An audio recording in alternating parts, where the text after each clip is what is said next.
வணக்கம் மக்களே, welcome to the venture show. இன்னைக்கு ஷோவில் நம்ம பார்க்க போகிறது ஒரு ஃபேமஸான வெப் சீரிஸோட ரிவ்யூ, பீக்கி பிளைண்டர்ஸ்.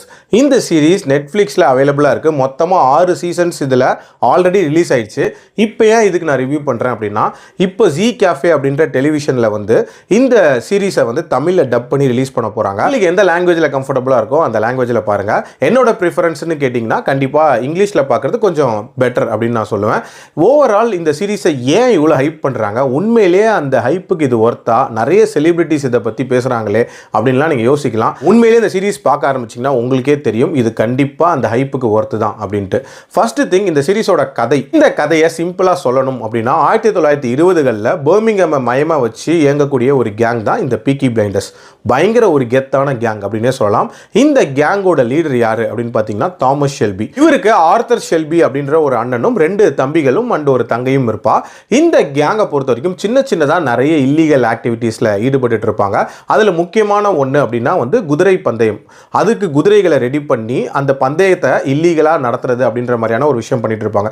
ஸோ இந்த கேங்கு கிட்ட எதிர்பாராத விதமாக கவர்மெண்ட்டுக்கு சொந்தமான சில ஆயுதங்கள் கிடைக்குது. அதாவது லிபியாவுக்கு மறைமுகமாக அனுப்பப்பட வேண்டிய ஒரு ஆயுதங்கள் இவங்க கிட்ட சிக்கிடுச்சு. ஸோ இதை ட்ராக் பண்ணுறதுக்காக கேம்பிள் அப்படின்ற ஒரு நபரை வின்ஸ்டன் சர்ச்சில் அப்பாயிண்ட் பண்ணுறாரு.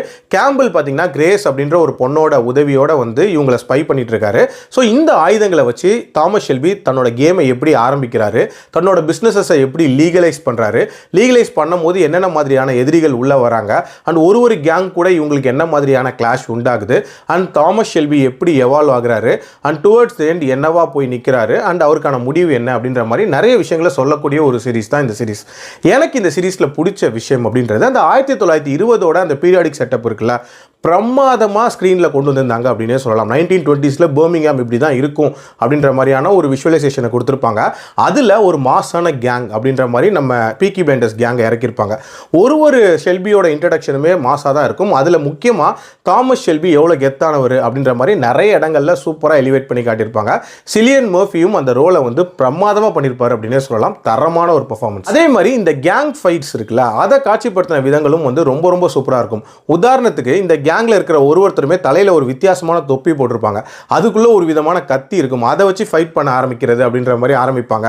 அதுக்கடுத்து எந்தெந்த கேங் கூட இவங்களுக்கு கிளாஷ் உண்டாகுது, யாரோடலாம் அலையன்ஸ் வச்சுக்கிறாங்க அப்படின்ற அந்த ஸ்ட்ராட்டஜிக்கல் மூவ் அப்படின்றதெல்லாம் பிரமாதமா இருக்கும். அதுலயும் அந்த ஹார்ஸ் ரேசிங், அதுல இவர் பேஷனேட்டா இருக்கிறாரு அப்படின்ற அந்த காட்சிகள் எல்லாமே ரொம்ப நீட்டாவே எடுத்திருப்பாங்க. கேரக்டர் டிசைனை பொறுத்த வரைக்குமே பார்த்தீங்கன்னா நிறைய கேரக்டர்ஸ்க்கு ஈக்குவலான மாஸ் அப்படின்றது கொடுத்திருப்பாங்க. ஒரு சில கேரக்டர்ஸ்க்கு இன்ஃபேக்ட் சர்ப்ரைஸா நிறைய விஷயங்கள் வச்சிருப்பாங்க. உதாரணத்துக்கு பாலி அப்படின்ற கேரக்டர் ஒரு பவர்ஃபுல் கேரக்டர் இருக்கும் அப்படினே சொல்லுவேன்.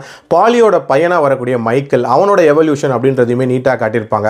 அந்த டைம்ல இருக்கக்கூடிய அந்த அரசியல் இருக்குல்ல, அந்த அரசியல்ல ஷெல்பியோட கான்ட்ரிபியூஷன் என்னவா இருந்துச்சு அப்படின்றதையும் ரொம்ப யதார்த்தமா காட்டியிருப்பாங்க.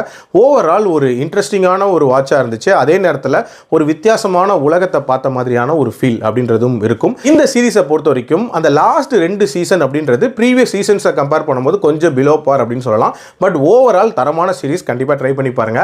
என்னோட ரேட்டிங் இந்த சீரிஸ்க்கு 4/5. அடல்ட் கண்டென்ட்டை பொறுத்த வரைக்கும் இது very strictly for adults. In fact எந்த நேரத்தில் அடல்ட் சீன் வரும் அப்படின்றதே சொல்ல முடியாது. அதிலே ஒரு சர்ப்ரைஸ் வச்சிருப்பாங்க அப்படின்னே சொல்லலாம். மீண்டும் அடுத்த விமர்சனத்தில் சந்திக்கிறேன். நன்றி.